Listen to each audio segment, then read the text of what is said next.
Assalamualaikum warahmatullahi wabarakatuh. Bismillah, alhamdulillah, wa syukurillah, wassalatu wassalamu ala rasulillah Sayyidina wa maulana Muhammad bin Abdullah wa ala alihi wa sahbihi wa mawalah, amma ba'dah. Hadirin jamaah Masjid Nurul Fauzan rahimakumullah. Pertama-tama marilah kita panjatkan puji syukur kehadirat Allah karena di pagi hari ini kita masih diperkenankan oleh Allah, dimudahkan di dalam memakmurkan masjid ini, bisa sholat subuh jamaah, bisa mengikuti pengajian. Ini merupakan nikmat yang agung, nikmat yang besar yang diberikan oleh Allah. Oleh karenanya marilah kita syukuri nikmat ini dengan ucapan alhamdulillahirabbil alamin. Salawat serta salam semoga tetap tercurahkan kepada junjungan Nabi kita Muhammad sallallahu alaihi wasallam. Harapan kita mudah-mudahan kita ditolong oleh Allah menjadi umat yang setia, umat yang senantiasa mengikuti sunnah-sunnahnya, umat yang senantiasa berselawat kepadanya, dan harapannya mudah-mudahan kita bisa mendapatkan syafaat dari Rasulullah sallallahu alaihi wasallam. Ala diniyat wa ala niyatin sholihah wa ala manawa bisalafuna sholihun ajarakumullah. Al-Fatihah. A'udzubillahi minasyaitonir rajim. Bismillahirrahmanirrahim. Alhamdulillahirabbil alamin arrahmanir rahim maliki yaumiddin. Iyyaka na'budu wa iyyaka nasta'in ihdinas siratal mustaqim siratal ladzina an'amta 'alaihim ghairil maghdubi 'alaihim waladdallin. Amin. Ila hadrati Sayyidina Maulana Muhammadin sallallahu alaihi wasallam wa ala alihi wa ashabihi ahli baitil kiram. Lahumul Fatihah. A'udzu billahi minasyaitonir rajim. Bismillahirrahmanirrahim. Alhamdulillahirabbil alamin arrahmanir rahim maliki yaumiddin. Iyyaka na'budu wa iyyaka nasta'in ihdinas siratal mustaqim siratal ladzina an'amta 'alaihim ghairil maghdubi 'alaihim waladdallin. Amin. Sumailah khulafa'ir rasyidin Sayyidina Abi Bakar As-Siddiq wa Sayyidina Umar wa Sayyidina Utsman wa Sayyidina Ali karramallahu wajhah wa radhiyallahu ta'ala anhum. Sa'alillahi lahumul Fatihah. A'udzu billahi minasyaitonir rajim. Bismillahirrahmanirrahim. Alhamdulillahirabbil alamin arrahmanir rahim maliki yaumiddin. Iyyaka na'budu wa iyyaka nasta'in ihdinas siratal mustaqim siratal ladzina an'amta 'alaihim ghairil maghdubi alaihim waladdallin. Amin. Summa ila jamil malaikatil muqarrabin malaikatil uluwiyah wasufuliyah. Summa ila jamil malaikatil hamlatil arsi. Syarila Sayyidina Jibril wa Mikail wa Israfil wa Israel. Salawatullah salamu alaihim ajma'in. Syaulillahi lahumul Fatihah. A'udzu billahi minasyaitonir rajim. Bismillahirrahmanirrahim. Alhamdulillahirabbil alamin arrahmanir rahim maliki yaumiddin. Iyyaka na'budu wa iyyaka nasta'in ihdinas siratal mustaqim siratal ladzina an'amta 'alaihim ghairil maghdubi 'alaihim waladdallin. Amin. Summa ila nabiyillah Sulaiman bin Daud. Summa ila Khadir Baliyah bin Malkan. Summa ila Syasib bin Barhiyah. Summa ila jami' masyayikhina ilal muntaha. Syaulillahi lahumul Fatihah. A'udzu billahi minasyaitonir rajim. Bismillahirrahmanirrahim. Alhamdulillahirabbil alamin arrahmanir rahim maliki yaumiddin. Iyyaka na'budu wa iyyaka nasta'in ihdinas siratal mustaqim siratal ladzina an'amta 'alaihim ghairil maghdubi 'alaihim waladdallin. Amin. Sanillah musannif hadal kitab Ibnu Athaillah Sukandari Mansarokha Imam Sarqawi wa jamil ladina alamu kitabahuma wa ta'alamu kitabahuma min awali tasnif ila masahumullah. Syaulillahi lahumul Fatihah. A'udzubillahi minasyaitonir rajim. Bismillahirrahmanirrahim. Alhamdulillahirabbil alamin arrahmanir rahim maliki yaumiddin. Iyyaka na'budu wa iyyaka nasta'in ihdinas siratal mustaqim siratal ladzina an'amta 'alaihim ghairil maghdubi 'alaihim waladdallin. Amin. Summa ila jami' masakin wa ustadina sun jami' asatadina ladina lamuna ilman nafi' fi sigharina wa kibarina wa li arwahi abaina wa ummatina wa jaddatina wa jaddatina wa amina wa amatina wa khalina wa khalatina wa aywanina wa akhwatina khususan abawaiman fi hadzal majlis وأسماء الأرواح أنفسنا وزوجاتنا وأولادنا وبناتنا وإيالنا وقرباتنا وجميع أصحاب الحقوق علينا وجميع إخواننا في الله وجميع الذين ينفقون أموالنا وأنفسنا في جهادنا في هذا المسجد ولشفائهم ولسلامة دينهم ودنياهم وأخراهم شاء لله لهم الفاتحة. أعوذ بالله من الشيطان الرجيم. بسم الله الرحمن الرحيم. الحمد لله رب العالمين الرحمن الرحيم مالك يوم الدين. إياك نعبد وإياك نستعين اهدنا الصراط المستقيم صراط الذين أنعمت عليهم غير المغضوب عليهم ولا الضالين آمين. أستغفر الله العظيم أستغفر الله العظيم أستغفر الله العظيم لوالدي ولمشايخنا ولأصحاب الحقوق علينا ولجميع المسلمين والمسلمات والمؤمنين والمؤمنات الأحياء منهم والأموات وأتوب إليه. لا إله إلا الله وحده لا شريك له له الملك وله الحمد يحيي ويميت وهو على كل شيء قدير. لا إله إلا الله وحده لا شريك له له الملك وله الحمد يحيي ويميت وهو على كل شيء قدير. لا إله إلا الله وحده لا شريك له له الملك وله الحمد يحيي ويميت وهو على كل شيء قدير. اللهم صل على سيدنا محمد وعلى آله وصحبه وبارك وسلم أجمعين. اللهم صل على سيدنا محمد وعلى آله وصحبه وبارك وسلم أجمعين. اللهم صل على سيدنا محمد وعلى آله وصحبه وبارك وسلم أجمعين.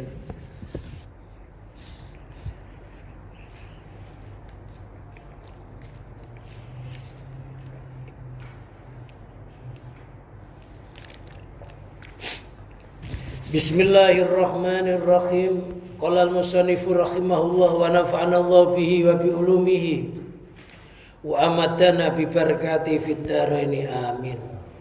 Ma aradat himmatu salikin antakifa indama kusifalaha illa wa nadathul hawadiful haqiqah sir wa jidda fi syairi la takif fa innal ladzi taslubu amamaka wala tabarrujat dawahirul mukawanat ila wa nadatska haqiqaikuha innama nahnu fitnatun fala takfur. Ma'aradat tidak menginginkan apa himmatu salikin tekadnya orang yang suluk antakifa ia berhenti indama kusifalaha terhadap sesuatu kusifa yang dibuka laha baginya himmah ila wanadatsu kecuali memanggil padanya apa hawatiful haqiqati suara-suara tanpa rubah secara hakikat. Dia berkata, sir berjalanlah, wajidda dan bersungguh-sungguhlah, fisairi di dalam berjalan. La takif janganlah engkau berhenti. Fa innal ladzi tatslubuhu amamaka, fa innal ladzi maka sesungguhnya perkara tatlubu yang kau cari itu amamaka ada di depanmu. Wala tabarrujas dan tidak menampakkan apa dhawahirul mukawanat beberapa dhahirnya sesuatu yang tercipta atau makhluk ila wanadatska kecuali memanggil-manggil padamu apa haqiqatuha hakikatnya dhahirul mukawanat. Innama nahnu fitnatun dengan panggilan innama nahnu sesungguhnya kami itu fitnatun fitnah fala takfur maka janganlah kau kufur. Ketika seseorang melakukan perjalanan menuju kepada Allah dengan berbagai macam zikir, berbagai macam ibadah, dengan penuh istiqomah, ini kadangkala orang itu mendapatkan suatu anugerah atau keistimewaan di pertengahan perjalanannya. Ada yang tiba-tiba diperlihatkan alam-alam malakut, alam yang tidak bisa dilihat oleh mata zahir, tapi kehadirannya bisa dilihat oleh mata batin. Ada yang diperlihatkan alam jin, ada juga diberikan keistimewaan, misalkan tiba-tiba diberi keampuhan jadi dukun tiban. Dukun tiban itu dukunnya mendadak, nggak belajar, nggak apa. Karena istiqomahnya tiba-tiba punya keampuhan. Itu ada di Pesuruan, ya macam-macam. Dulu di Jombang ada namanya Ponari, ampun, dukun tiban tanpa belajar. Ada keampuhan. Nah, ada yang tiba-tiba sakti mandraguna dan lain sebagainya. Ada yang tiba-tiba diperlihatkan tempatnya pusaka di mana. Macam-macam keindahan alam yang diberikan oleh Allah kepadanya. Ketika kita lagi istiqomah di dalam beribadah, lagi asik di dalam berzikir, lagi asik di dalam perjalanan menuju kepada Allah untuk menggapai derajat ma'rifat billah, kalau sampai ada gangguan-gangguan yang begitu itu, kita nggak boleh berhenti, nggak boleh nengok terhadap cobaan-cobaan atau gangguan-gangguan tersebut, nggak boleh kagum, nggak boleh merasa sudah sempurna perjalanannya sehingga nggak meneruskan perjalanannya. Karena ada orang itu diberikan keampuhan, misalkan keampuhan kalau orang dagang didoain sama orang itu jadi laris sampai mati loh, dia tuh nuyupin orang-orang yang minta syariat, doain orang dagang jangan sampai mati. Dia nggak meneruskan perjalanan menuju kemakrifatan karena sudah merasa tentram, merasa tenang dengan karomah yang diberikan oleh Allah. Padahal itu sebenarnya hanya sebagian kecil dari keistimewaan alam rohani yang diperlihatkan oleh Allah kepadanya. Dia dicicipkan hanya sepercik cahaya yang sangat kecil. Kadangkala orang sudah berhenti, nggak mau meneruskan sampai mati itu jadi tukang nyari hati tanah aja. Ada. Sampai mati ya jadi begitu aja, jadi paranormal. Ada. Padahal ketika seseorang diberikan keistimewaan, keistimewaan itu berbicara secara hakikatnya. Apa? Sir, berjalanlah.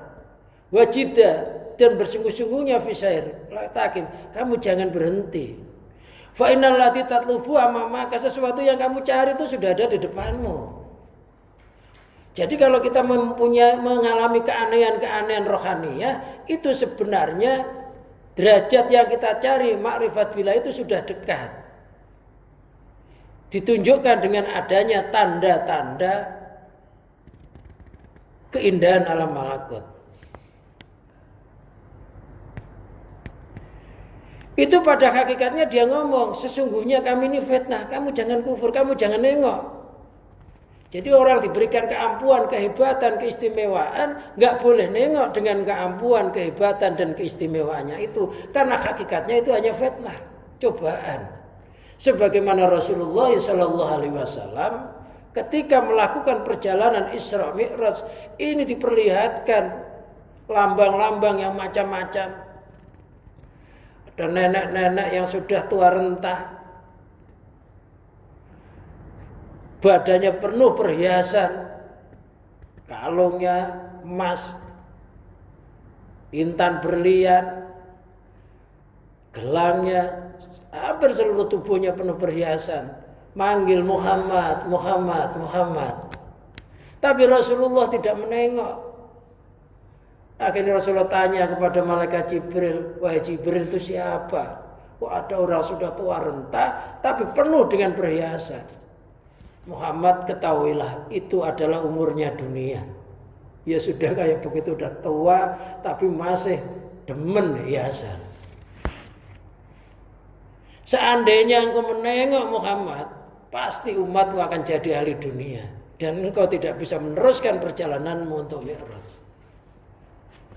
Jadi semuanya keindahan-keindahan yang diberikan kepada kita, keistimewaan ini kita nggak boleh nengok. Kita bagaimana? Kita harus mengatakan yang saya cari bukan kamu, tapi zat yang menciptakan kamu. Siapa? Allah Subhanahu wa ta'ala.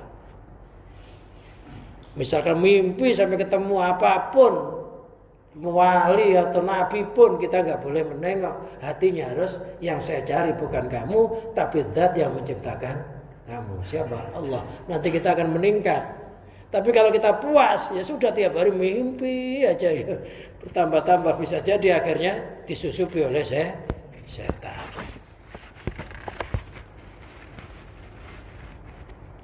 Ma'arada himatus salikin. Ma'arada tidak menginginkan apa himatus salikin. Tekadnya orang yang suluk. Suluk itu orang yang menempuh perjalanan menuju kepada Allah. Yang dibimbing oleh seorang guru namanya mursyid.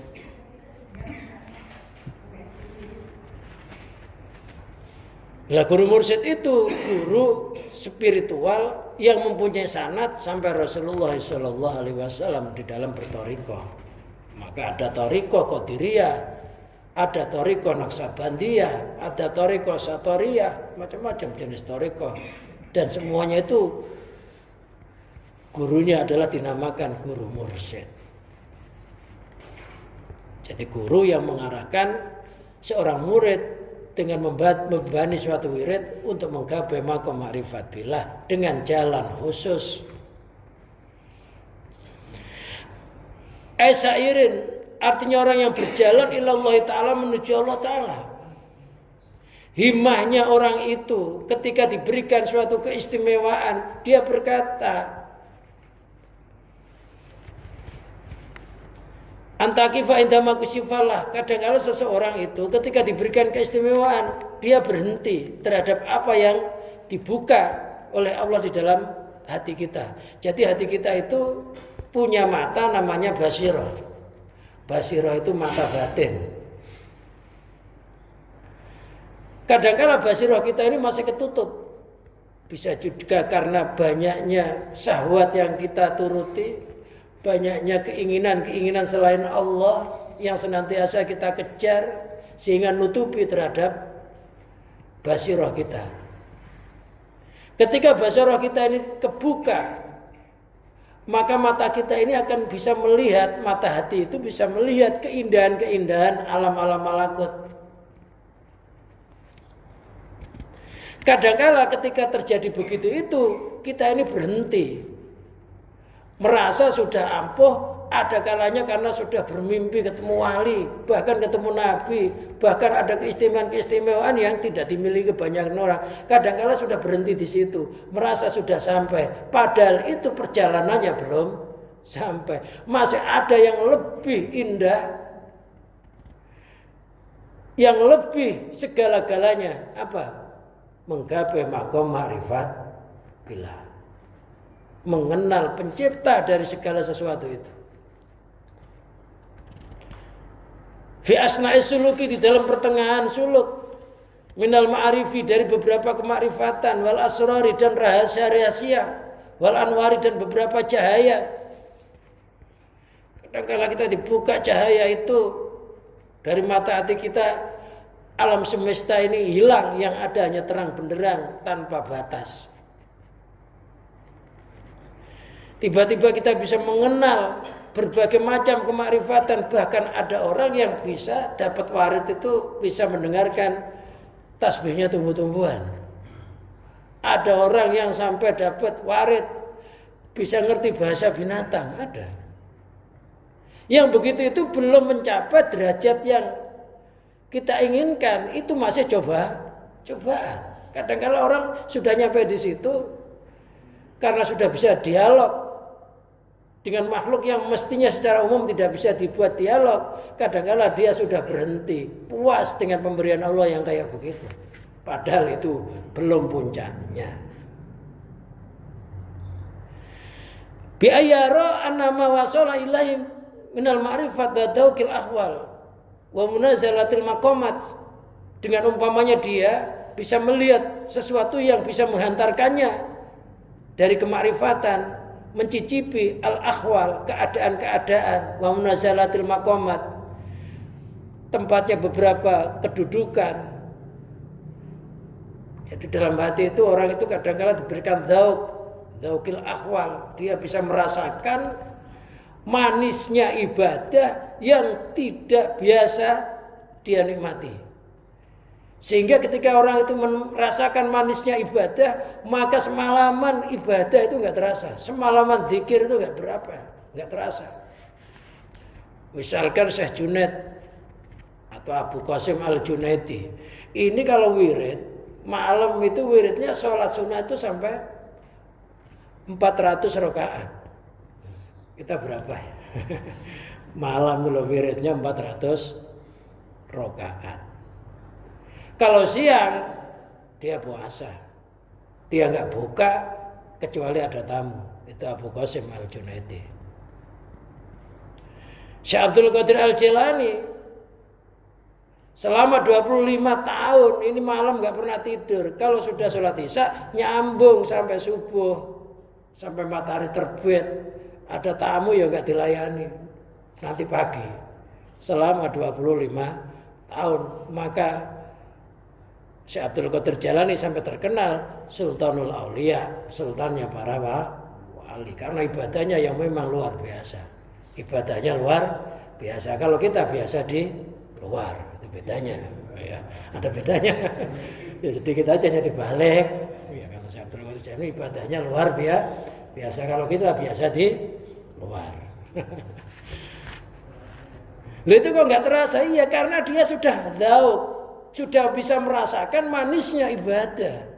Sudah tenggelam di dalam keledatan dalam beribadah. Itu namanya dzauq. Loh, kita ini kadang memang belum tahu sholat fardu lantas ada wirid istighfar 3 kali, Allahumma anta salam seterusnya itu pun rasanya duduk kayak pantatnya ditusuk paku. Udah nggak kuat, pengen cepat kabur. Padahal hanya seberapa. Lalu dibanding dengan wiridnya Syekh Abdul Qadir, wiridnya Syekh Abu Qasim Al-Junaidi, yang nggak ada apa-apanya. Padahal sebentar. Kenapa kok nggak betah? Iya, karena belum tahu, karena belum bisa merasakan manisnya ibadah. Maka nggak betah. Kalau seandainya orang itu bisa merasakan manisnya ibadah, hatinya sudah terbuka, hilang segala sesuatu selain Allah, maka dia akan betah berzikir itu, beribadah itu. Wa ghayatul quswa itu adalah puncaknya puncak. Wa nihayah. Fatahibu himmatuhu indau. Maka ketika diberikan keistimewaan yang demikian itu, himmahnya atau tekadnya berhenti. Wa yata'asaquhu, dia terpesona padanya, wa yuhibbu, dan menyintainya. Aw yara anama faqa adzam minhu, atau dia melihat ada sesuatu yang lebih agung di atasnya daripada itu. Lakinnau yaqna'u bidzalika, akan tapi dia nerima dengan demikian itu. Wa yara ana fil kifayah, dan dia melihat sesungguhnya keistimewaan yang diberikan kepadanya yang tinggi itu menurutnya sudah nyukupi. Fala yuraki, maka dia tidak naik bihimati dengan himahnya. Yang dimaksud taroki itu naiknya keimanan dari satu ke lainnya, itu taroki. Jadi hati kita itu juga taroki, maka dikatakan as-sholatu mi'rajul mu'min. Sholat itu mi'rajnya orang mu'min. Ketika orang itu sholat, maka taroki, naik tekadnya, naik rohanianya menuju kepada Allah.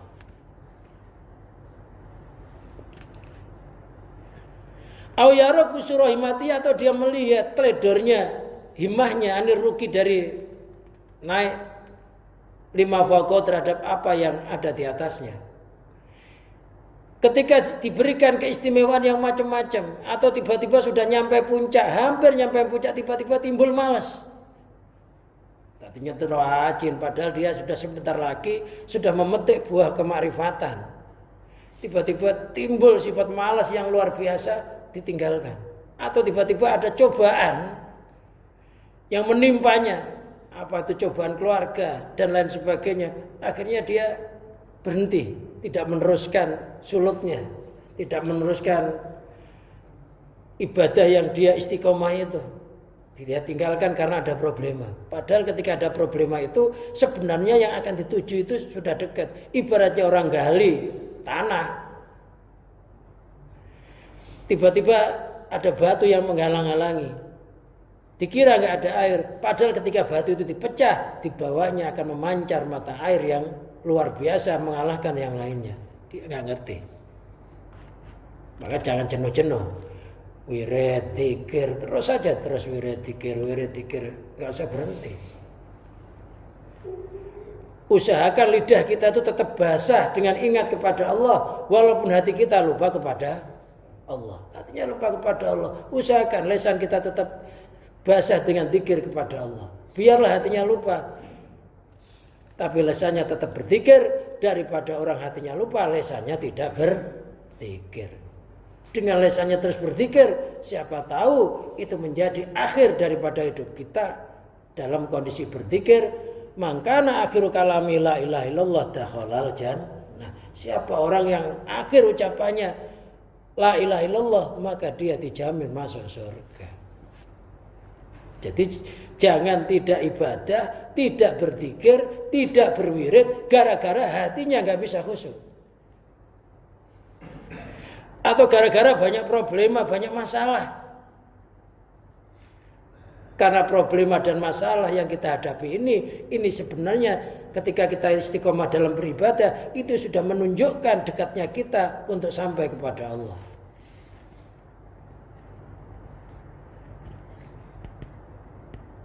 Ibaratnya orang nanam sebenarnya sudah hampir panen, tapi ada cobaan.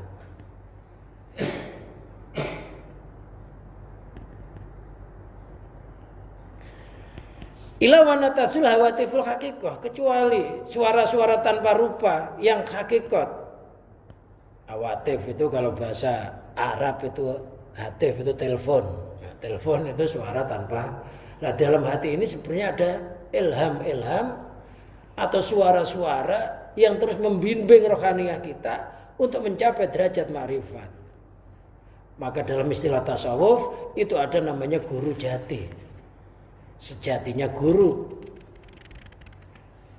itu ada di dalam hati kita, relung hati kita yang paling dalam, yang nggak pernah dusta. Jadi kita itu punya hati yang sangat sensitif, yang nggak pernah dusta. Maka kata Rasulullah sampai mengatakan, kalau kamu pengen minta fatwa, mintalah fatwa kepada hatimu. Kalau kamu pengen nyari guru, carilah guru di dalam hatimu sendiri. Yaitu hati yang gak pernah berdusta. Ketika mencuri, maling dipendungi, dia ngomong enggak, hatinya itu ngomong nyuri. Pulang kerja,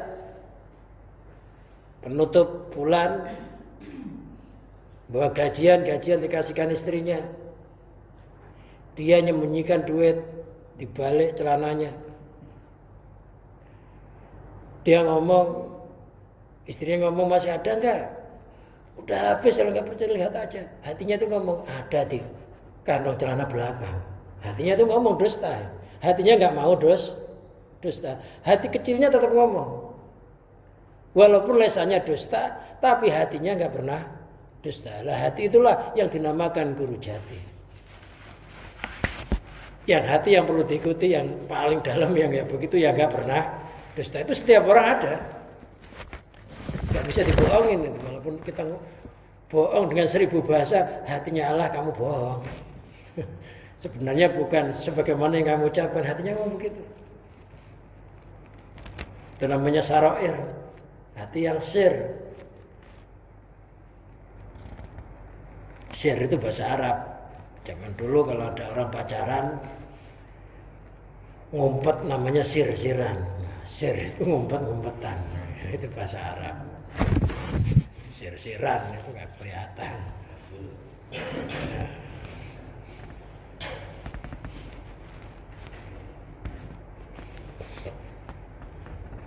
Allah titahtifu ala qalbi, yang bersuara atas hatinya, min jihatil hakikat, dari arah hakikat al ilahiyah, yang bangsa Tuhan. Jadi setiap orang itu punya di dalam relung hatinya itu ada namanya mulhim. Bisa mulhim dan mengatakan itu malaikat yang memberikan ilham. Ketika diilhami kebaikan, sebelahnya ada setan namanya muwaswis. Setan muwaswis membisiki kejelekan-kejelekan. Kamu jangan turuti. Seolah-olah antara mulhim dan muwaswis senantiasa berantem. Tinggal mana yang menang, itu nanti urusannya Allah. Kalau ketarik ke muwaswis, maka orang jadi jahat. Kalau ketarik ke mulhim, maka orang jadi baik.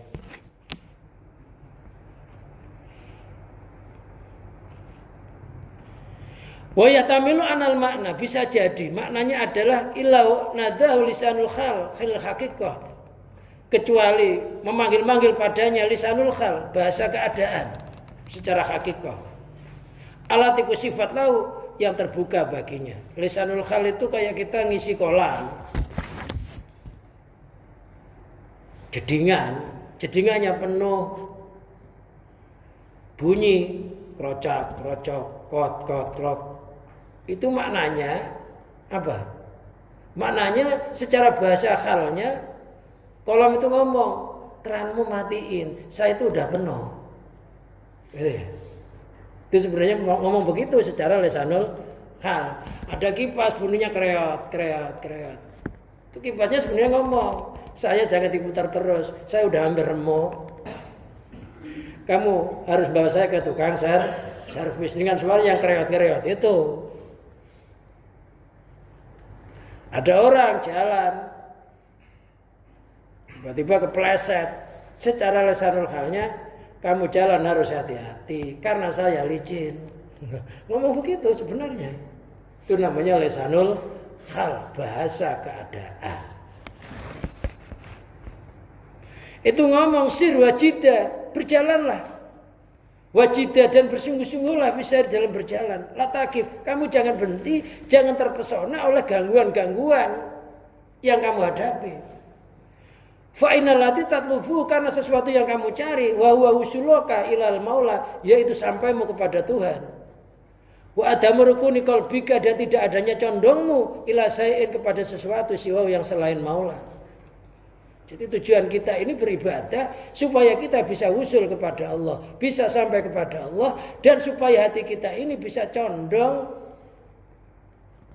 hanya kepada Allah, tidak condong kepada segala sesuatu selain Allah. Tujuan kita hanya pengen madep mantap sama pencipta kita.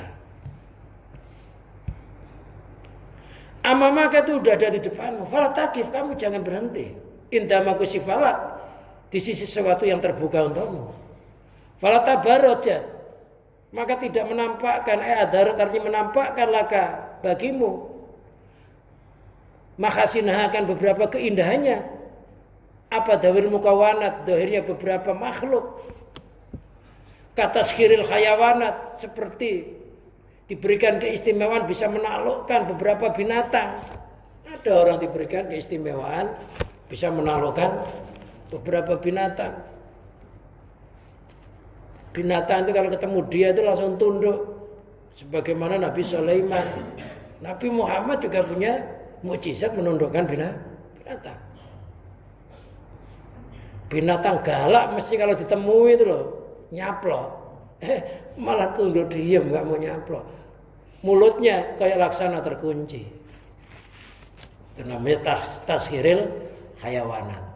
Ada orang diberikan istimewa. Binatang itu tunduk. Wal masih alal ma'i, bisa berjalan di atas air tanpa perahu. Namanya keramat. Jadi punya ilmu apung. Badannya tuh enteng kayak kapuk. Bisa jalan di atas air. Pada umumnya orang kalau di atas air mesti tenggelam. Tapi dia bisa berjalan di atas air, itu namanya karomah. Wa tarabu fil hawa, dia bisa bersila di angkasa.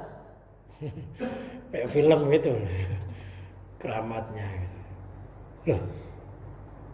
Wa itla'i al asrarul khalaik, dia bisa melihat rahasia-rahasia makhluk, bisa melihat hatinya seseorang. Orang ini belum ngomong loh, dia udah tahu tujuannya. Bisa melihat isi hati seseorang. Itu juga bagian dari kekeramatan.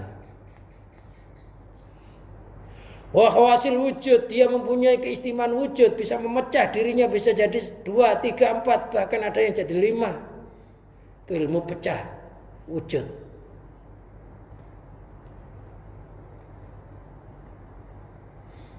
Wa taksiril qalili minal ta'am, bisa menyedikitkan, dia memperbanyak sesuatu yang sedikit dari makanan. Makanan mestinya cukup untuk 2 orang, 3 orang, bisa cukup untuk 10, bahkan 30. Itu Rasulullah pernah diundang oleh sahabat. Makanan hanya cukup untuk 3 orang. Loh, ketika didoain oleh Rasulullah, ini bisa cukup untuk 70 orang, bahkan sisa. Itu di zaman Rasulullah. Ketika membuat Khandaq. Ada. Jadi keramat yang begitu itu ada. Tapi kalau Nabi namanya mukjizat. Watoil arti, bisa melempit bumi. Jadi berjalan tuh sini Mekah itu lap gitu aja. Bumi kayak setelapak kakinya. Namanya toil art.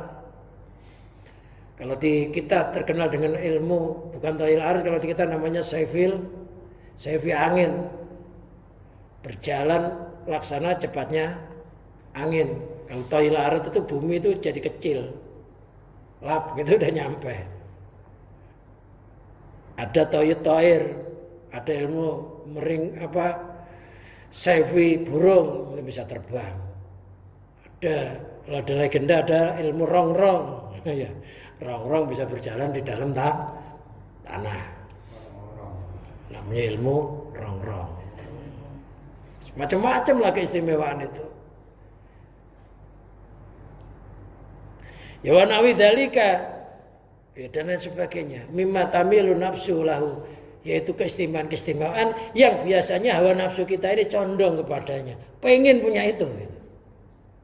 Loh, ketika punya, kita nggak boleh merasa cukup dengan pemberian itu, kita nggak boleh merasa bangga dengan pemberian itu, tapi hati kita harus mengatakan, yang saya cari bukan kamu, tapi Zat yang menciptakan kamu, yang mengasih hadiah kepadaku berupa kamu itu. Itu jangan dihiraukan. Jadi tetap Allah, karena mereka ini yang datangkan Allah. Ampuh yang berikan ampuh Allah. Ilawana datska kako iku, kecuali kekeramatan tersebut, keampuhan tersebut memanggil secara hakikatnya, artinya batinnya, bawatinuha, nidaan maknawian, dengan panggilan yang bangsa maknawi. Bahasa maknawi itu panggilan yang nggak bisa didengar oleh indera, nggak bisa dilihat oleh mata, nggak bisa didengar oleh telinga, tapi bisa didengar panggilannya melalui hati nurani kita. Panggilan kayak begitu itu ada namanya panggilan telepati. Ya, ilmu telepati itu manggil dari jarak jauh. Namanya telepati. Makanya kadang-kala anaknya di perantauan, ya, ibunya di kampung, ibunya itu kadang batin. Anaknya di sana itu kadang-kala bisa tembus, merasa kalau diharap-harap sama ibunya. Itu sejenis ilmu telepati, itu ada sambungan. Ada keluarganya meninggal yang jauh, tiba-tiba kita mengalami kegelisahan yang enggak sebiasanya. Itu memang ada sambungan-sambungan rohani. Nah itu ada, tapi kadang-kala kita nggak bisa merasakan. Tapi sebenarnya setiap hari itu ada panggilan-panggilan rohani yang mengingatkan kita, kamu jangan maksiat, kamu harus istiqomah, itu ada. Tapi kadang-kala karena tutupnya, karena tebalnya sifat manusiawi kita, syahwat kita, keinginan-keinginan kita kepada Allah, kita ini nggak bisa mendengar suara-suara itu. Karena ada tebalnya kecintaan sesuatu selain Allah, nutupi. Dia sebenarnya ngomong keistimewaan itu, innama nahnu fitnah, sesungguhnya kami itu fitnah, ibtilaun wa ikhtibarun, saya adalah cobaan, uji coba. Ketika kamu diberikan keampuhan, kamu puas apa terus berjalan menuju kepada Allah? Fala takfur, jangan kamu kufur. Karena ada orang diberikan keampuhan kufur, bangga dengan keampuhannya, bahkan merasa dirinya hebat, tampilkan di TV, nggak mempan ditembak, nggak mempan dibacok. Lo kalau dia puas di situ ya sudah, sampai situ aja perjalanannya. Bisa jadi dia mati diperbudak oleh istidraj atau kalau wali keramat. Tapi kalau orang yang nggak ibadah namanya istidraj. Ada orang kok nggak ibadah diberikan keampuhan namanya istidraj. Lo kalau ibadah bisa juga karomah, bisa juga maunah. Fala taftin bina, kamu jangan terfitnah denganku. Wala takib, jangan berhenti indana di sisiku. Wala tajal nafsaka rikon lana, jangan kau jadikan dirimu budak untukku. Karena kekeramatan itu hanya hadiah dari Allah. Kadang-kala kita dikasih hadiah, yang dilihat hadiahnya, bukan zat yang menciptakan hadiah. Fatahtajiba bina anillah, maka kalau kamu diberikan kekeramatan, keampuhan yang telah disebut tadi, kok sampai bangga, senang, maka kamu terhijab. Sebab aku anillahi dari Allah. Li'anna dzalika kufrun li hakil mun'im. Orang dikasih kenikmatan, dikasih kelebihan, keistimewaan, lantas dia ngadep sama dia, lupa Allah, itu merupakan mengkufuri zat yang memberikan kenikmatan. Wa syukru ni'ami, mensyukuri nikmat bil iqbali alal mun'im. Mensyukuri nikmat itu ngadep kepada zat yang menciptakan kenikmatan. Fal iradu anu bil wukufi, berpaling dari syukur nikmat itu, berhenti ma'ani'ami beserta sesuatu, beserta beberapa kenikmatan. Aksul matlub itu adalah sebaliknya yang dituntut. Jadi yang namanya mensyukuri nikmat itu hatinya ngadep kepada zat yang menciptakan kenikmatan. Enggak terpesona dengan pemberiannya itu, tapi berterima kasih kepada yang memberi. Yang namanya berpaling, memandang pemberian, lupa kepada yang memberi. Itu namanya kufur. Wallahu a'lam bishawab. Ini saya terangkan secara mendetail banget. Kalau mau bertanya silakan. Ini adalah perjalanan orang ketika bertoriko atau ketika suluk menuju kepada Allah. Assalamualaikum warahmatullahi wabarakatuh. Ya, waalaikumsalam warahmatullahi wabarakatuh. Mungkin ya orang ya kan ada sesuatu tujuan. Arti kata itu saya pengen ibadah, mungkin karena udah waktunya umum sebenarnya. Nah, terus kita itu dibanyakan mikir, kemudian ya sesuatunya yang kita tuju adalah biar ibadah bagus kan.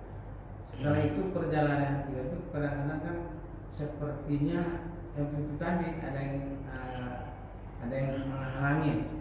Ya, menghalangi seperti kita jadi malas, ini udah cukup, ini udah saya ibadah kayak sudah diampuni dosa saya kan. Iya. Padahal sebenarnya mau nyampe. Iya. Nah, dalam hal ini kan harus istiqomah. Istiqomah ini ada batasan-batasan nggak usah. Karena kita mengikuti istiqomahnya. Kalau godaan yang tadi mungkin ini saya udah kasih istimewa nama Allah. Nah sampai situ, nah dia jadi balik kan, dia jadi balik, saya udah hebat nih, saya udah malah jadi kufur. Nah itu jaga itu bagaimana? Jadi istiqomah itu langgeng di dalam beribadah walaupun 1000 rintangan menghalangi. Jadi orang ibadah itu kayak orang main bola, kehidupan itu kayak orang main bola. Ketika kita giring bola, nggak ada yang rintangi.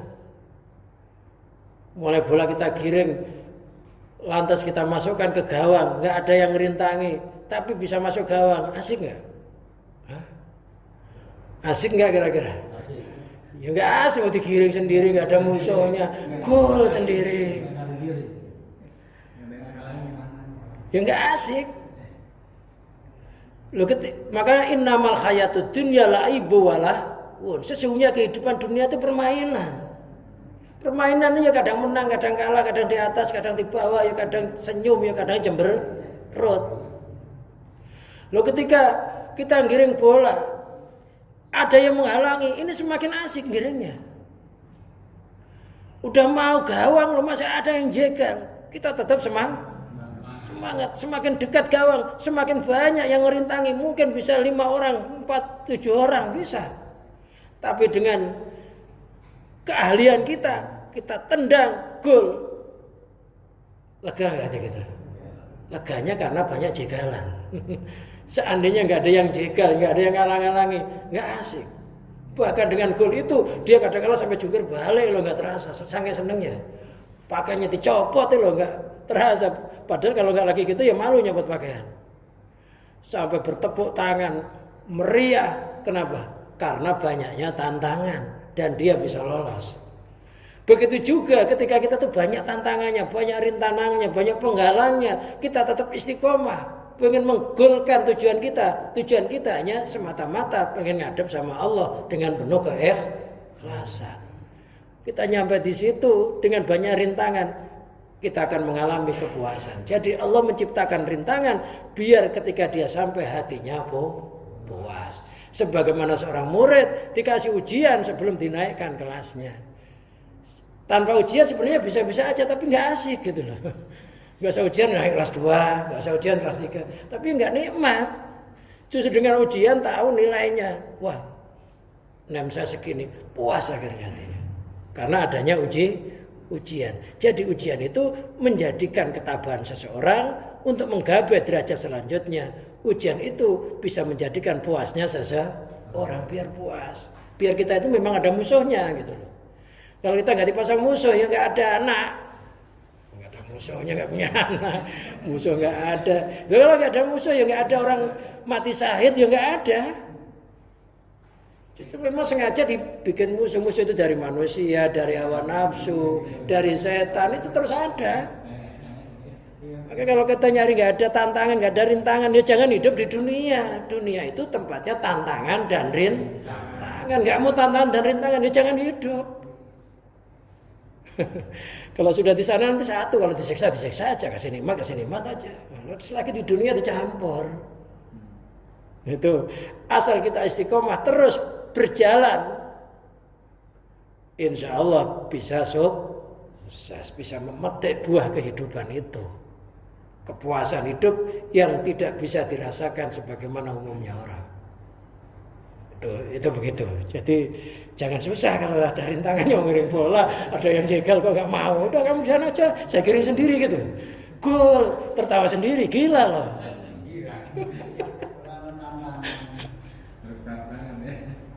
Iya harus tantangan, semuanya tantangan. Orang makan aja ada tantangannya, mau nelen.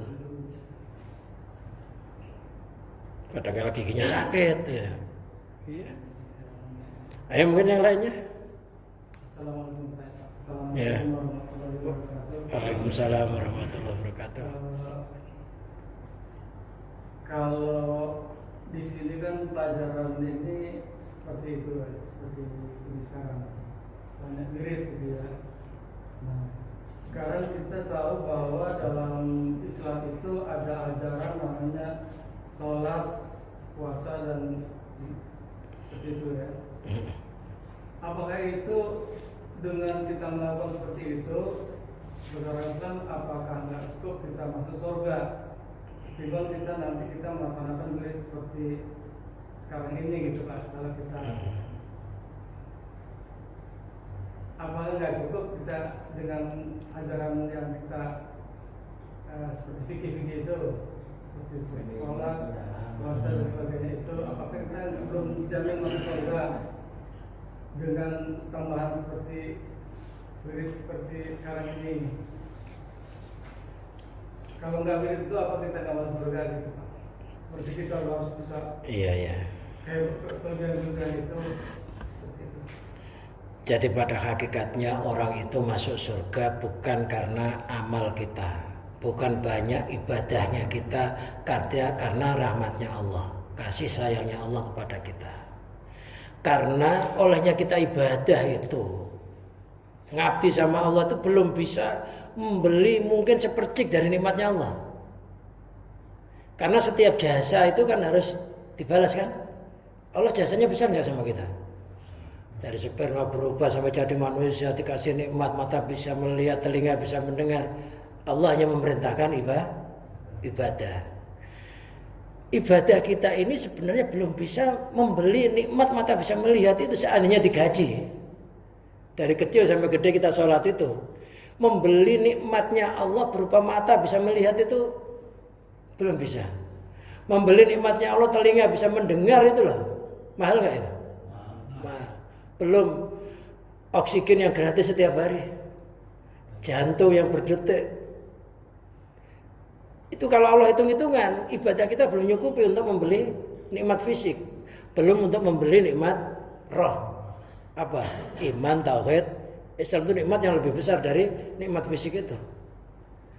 Makanya Allah itu nggak hitung-hitungan, bighairil hisab, tanpa dihitung. Jadi sebenarnya kita masuk surga itu bukan besarnya jasa kita. Karena ketika kita berjasa itu sebenarnya mengasih hadiah kita bisa melakukan ibadah itu siapa? Allah yang nolong Allah. Jadi sebaiknya kita itu nggak boleh, ini secara hakikatnya, nggak boleh hati kita membanggakan ibadah, dengan ibadah itu bisa masuk surga. Tapi yang kita banggakan Allah yang memberikan hidayah, yang memberikan pertolongan, merahmati kita sehingga kita bisa ibadah. Itu sebaiknya begitu. Itu ada seorang sahabat, itu tiap hari itu ibadahnya hanya sholat 5 waktu aja, sholat fardu aja, udah enggak sholat sunnah dia. Nanya sama Rasulullah, saya itu hanya punya satu amalan, hanya sholat fardu aja, sholat sunnah enggak. Kira-kira bisa masuk surga enggak? Gitu. Tentu semuanya dari rahmatnya Allah. Rasulullah mengatakan dia bisa masuk surga dengan ibadahmu itu. Asal kamu memang istiqomah. Salat fardu aja bisa kalau memang tujuan kita masuk surga. Tapi kalau tujuan kita memang pengen ketemu sama zat yang punya surga itu lain lagi. Nah, ada orang ibadah hanya kepengen ketemu surganya, pengen masuk surganya. Ada orang ibadah tujuannya kepengen ketemu yang punya surga. Kalau hanya surga aja gampang, Pak. Sholat 5 waktu aja, yang penting yakin syariatnya ditetapi dengan benar, syarat rukunnya masuk surga. Yang penting yakin hatinya tetap apa? Memandang bahwa ibadah itu pertolongannya Allah yang penting. Sholat 5 waktu istiqomah aja bisa, yang fardu aja, yang sunnah enggak. Asal tuh sempurna loh ya. Makanya adanya sholat sunnah ini tujuannya menutup. Mungkin ada sholat fardu yang kurang sempurna, ditutup dengan sunnah. Maka fardu digandeng dengan sunnah. Kalau fardunya nggak nyukupi, sunnahnya buat nutup. Gitu. Ada Pak cerita sahabat hanya sholat 5 waktu, apa saya bisa masuk surga? Kata Rasulullah bisa. Kalau memang tujuan kita hanya surga. Tapi ingat, surga itu makhluk, kita itu makhluk, ibadah sebaiknya jangan kepengin meminta makhluk, mencari makhluk, karena sama-sama makhluknya. Sebaiknya kita ini ibadah kepengin bertemu kepada yang menciptakan makhluk. Kata Ibnu Athaillah mengatakan, dia mengatakan apa? Janganlah kamu berjalan dari makhluk menuju makhluk, tapi berjalanlah dari makhluk menuju Sang Pencipta. La tarhal minal kaun ilal kaun. Janganlah kamu beranjak ibadah dari kamu itu makhluk, tujuannya makhluk. Bukan nggak boleh, tapi ada menunjukkan derajat yang lebih tinggi. Kahimari roha, kayak keledai yang menarik penggilingan katanya. Di situ setarnya, di situ pula akhirnya. Makhluk berakhir ke makhluk. Walakin irhal ilal kaun minal kaun ilal mukawin. Tapi pergilah dari makhluk menuju Sang Pencipta. Yang lebih tinggi ibadah itu adalah kepengin bertemu kepada yang menciptakan surga. Jadi selama ini saya berpikir bahwa seperti sekarang ini jawabannya, kalau kita menuju ini masuk surga itu jadi belum bagus ya, belum. Iya, masih ada yang lebih tinggi lagi. Makanya Pak, nanti orang ahli surga itu suatu saat akan ditampakkan, diberikan bonus, bisa melihat zatnya Allah, yang tujuannya surga. Ketika dia melihat zatnya Allah, nikmat surga itu hilang, kalah lezatnya dengan menyaksikan kebesaran zat Allah itu. Nanti terakhirnya ada bonus Pak. Akhirnya dia, ya kenapa dulu niatnya nggak itu gitu. Tapi tetap yang ahli surga nanti ada bonus Pak, bisa melihat yang punya surga. Ketika yang punya surga menampakkan atau tajali, maka nikmat surga itu hilang, kalah nikmatnya dengan melihat pemilik surga itu. Ibaratnya kita mau ketemu kekasih, kadang-kala kita masih melihat kebunnya, rumahnya sudah terpesona. Padahal seandainya kita ketemu kekasihnya, nikmat punya rumah, lihat kebunnya akan hilang Pak. Ya.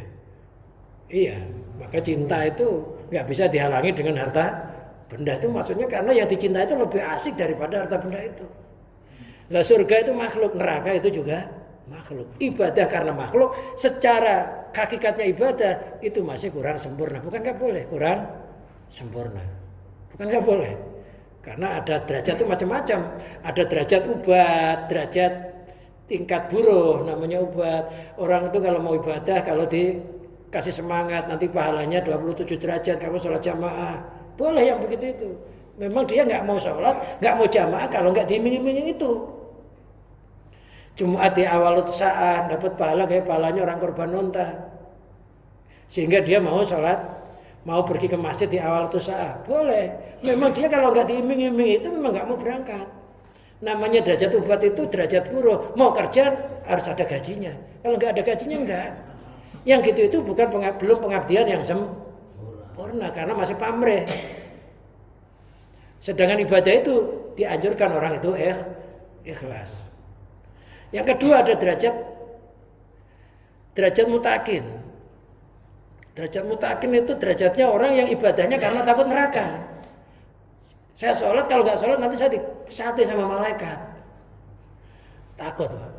Boleh sholat tingkatan yang begitu tuh boleh. Ibadah karena takut neraka boleh, ibadah karena mengharapkan surga juga boleh. Ada yang tingkat sholihin, orang tingkat sholihin itu merasa dirinya dalam ibadah kayak mayit, digerakkan, didiamkan, dimandikan, dikafani, disolati, dikubur. Jadi dirinya itu benda yang merasa benda mati yang digerakkan oleh kekuasaannya Allah. Sunan Kalijaga menyontohkan itu kayak wayang gitu. Wayang benda mati digerakkan oleh dalam. Ada yang tingkat orang ahli ma'rifat billah, dia ibadah sudah nggak merasa ibadah karena merasa jisimnya, rohnya, hidupnya semuanya sudah milik Allah, ibadahnya milik Allah. Sehingga ya hatinya ya hanya Allah aja. Jisim kita milik Allah, hidup kita milik Allah, roh kita milik Allah, ibadah kita hakikatnya milik siapa? Milik Allah, semuanya hanya miliknya. Dia nggak punya daya dan kekuatan untuk itu. Jadi yang dilihat hanya olehnya menggerakkan Allah terhadap dirinya. Dirinya itu sudah sirna, namanya fana. Ada yang udah nggak ada apa-apa, hatinya hanya Allah. Itu tingkatan ma'rifat billah. Ya terserah, kita memilih yang mana itu boleh semua Pak.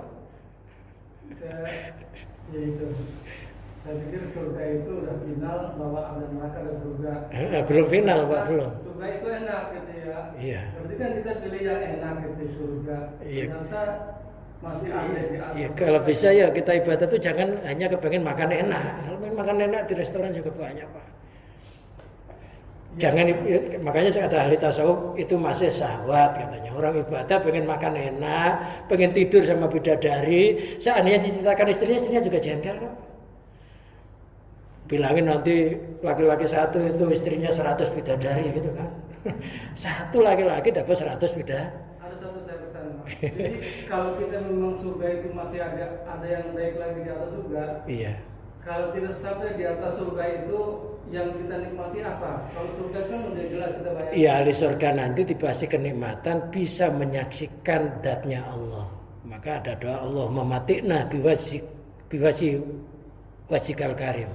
Allahumma matikna binadori wajikal karim. Ya Allah, berikan kegembiraan bisa memandang zat Nikmatnya ya nggak bisa dirasakan, Pak. Misalnya Bapak itu pacaran, kepengen temu kekasih, padahal kekasih itu kaya. Kira-kira yang dilihat itu kekayaannya apa kekasihnya? Ketika ketemu orang itu nikmat kekayaan orang itu, tamannya itu akan hilang, Pak. Begitu juga nanti nikmat surga itu akan kalah ketika seseorang diberikan memandang zat yang punya surga itu Allah. Ya nggak bisa dirasakan, saya juga belum ke sana, Pak. Kalau ke sana Bapak meninggal dulu, nanti cerita-cerita ke sini lagi. Iya, saya juga belum mencapai di situ. Jadi ada nikmat yang lebih tinggi yaitu memandang. Wow, kalau kita nyari bidadari 1 orang 100, Pak. 1 orang 100 bidadari.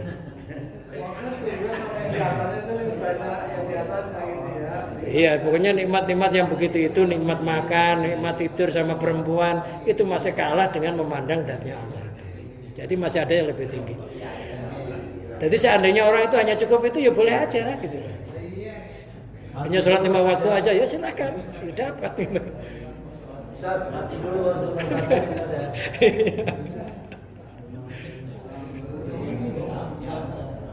Ya udah kita tutup pengajian ini, udah jam 6 lebih 5 menit. Ya mudah-mudahan apa yang kita kaji pada malam hari ini menjadikan tambahnya wawasan kita, semangatnya ibadah kita menuju ibadah yang lebih sempurna dan yang lebih diterima oleh Allah Subhanahu wa taala bi barakatil Fatihah. Bismillahirrahmanirrahim.